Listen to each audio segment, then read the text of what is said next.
और ज़्यादा ही बुद्धिमान बनना चाहते तो एक सस्ता फार्मूला बता दो। महिलाएं बोलती मत बताना। वे मन मन में सोच रही ऐसे भी ये इतना फास्ट बुद्धि के हैं, इनके साथ जीना मुश्किल है, और बुद्धि बढ़ा दोगे तो ये तो मार ही डालेंगे हमको। लेकिन इनकी भी बुद्धि बढ़ेगी।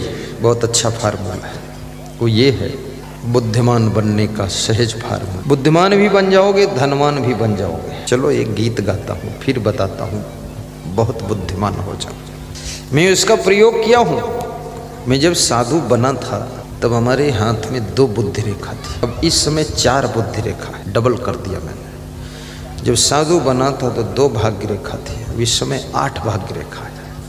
जब साधु बना था तो 2 वक्ता की रेखा थी, अब 5 रेखा है। तो तुम्हारा भी सब बढ़ा दूंगा मैं, डबल कर दूंगा। बताता हूँ। ज्ञान घटई नर मूढ़ की संगति, ध्यान घटई चित को भर माए। तेज घटई सब भोग की संगति, बुद्धि घटई बहु भोजन खाए। दोहराओ। ज्ञान घटई नर मूढ़ की संगति, बुद्धि घटे बहु भोजन खाए। तेजी घटे सब भोग की संगति, बुद्धि घटे सब भोजन खाए। अरे हमारे साध भी एक से एक कलाकार साधु है। खुश है इतना, माइक के ऊपर गिर गिर पड़ रहा है।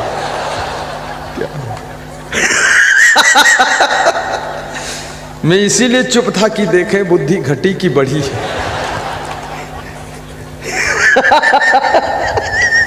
ठीक से कोई बात नहीं, बढ़ जाएगी। ज्ञानी घटई नर मूढ़ की संगति, ध्यान घटई चित को भर माए। ध्यान की एकाग्रता चित्त को चंचल करने से घट जाती है। जो विद्यार्थी अपने चित्त को चंचल करता है, दुनिया में तमाम जगहों में चित्त को भटकाता है, उसका ध्यान समाप्त हो जाता है। और बिना कंसंट्रेट हुए, याद रखना, आपका विषय आपको याद नहीं हो सकता है। इसलिए एकाग्र होना सीखो। बुद्धि होते हुए भी यदि एकाग्र होने की आप में कला नहीं है, आप कैसे एकाग्र होंगे? जिस चीज के लिए एकाग्र होना है, कंसंट्रेट होना है, मेडिटेशन करना है, सबसे पहली बात उसका इंपॉर्टेंट समझिए, उसका महत्व समझिए, उसकी आवश्यकता समझिए, उसकी जरूरत समझिए।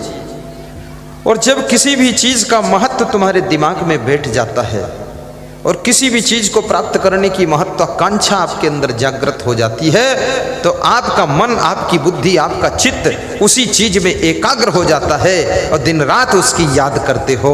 इसलिए आप अपनी शिक्षा के महत्व को समझिए, संत को साधना के महत्व को समझना चाहिए, वैज्ञानिक को विज्ञान की खोज के महत्व को समझना चाहिए। जब महत्व समझ में आ जाता है तो चित्त तुम्हारा एकाग्र होने लग जाता है।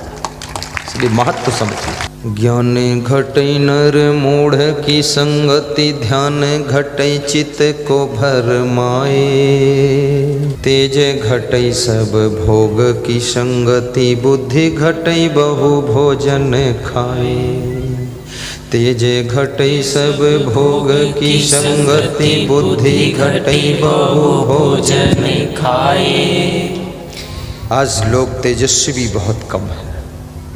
लोगों की वाणी में ओजस्विता नहीं है, मुखमंडल पर तेजस्विता नहीं है, कर्मों में तपस्वी का रूप नहीं है। आपका मुखमंडल तेजस्वी होना, भोगों को कम भोगी। और 5 इंद्रियों से भोग भोगे जाते हैं।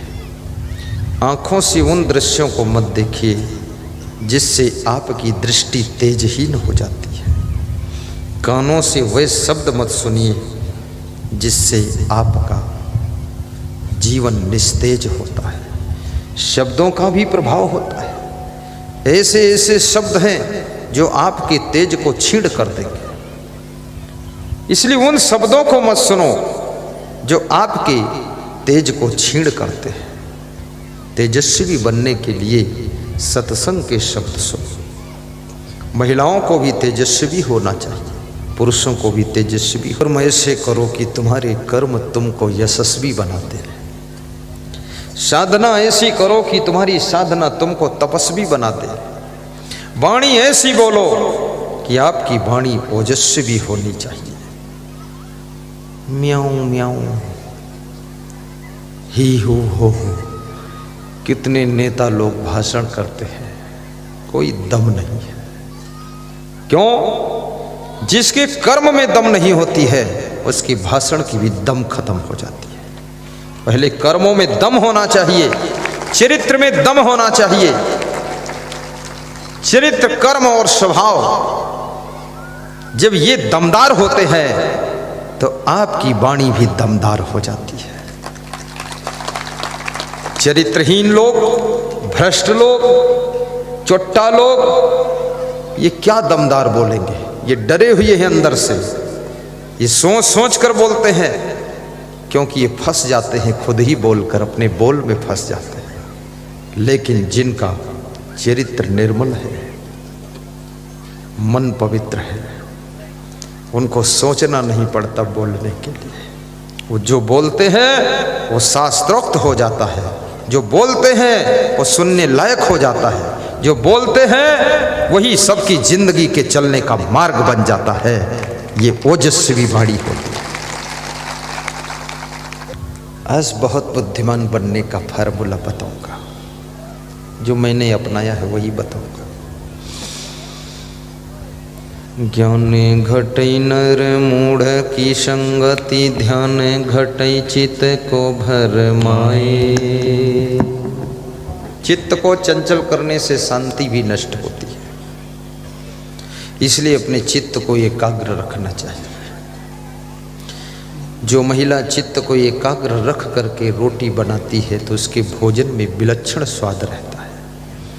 जो संत अपने चित्त को एकाग्र करके प्रवचन सुनाता है तो उसके प्रवचन में भी एक अद्भुत रस होता है। जो ड्राइवर चित्त को एकाग्र करके गाड़ी चलाता है तो उसकी गाड़ी में बैठने में भी आनंद आता है।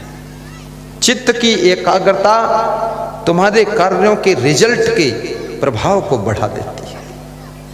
जो विद्यार्थी अपने चित्त को एकाग्र करके विद्या का अध्ययन करता है तो उसके मार्कशीट का परसेंटेज बढ़ता है, 60% की बजाय 80% हो जाएगी। लेकिन चित्त कहीं तो एकाग्र होता ही है।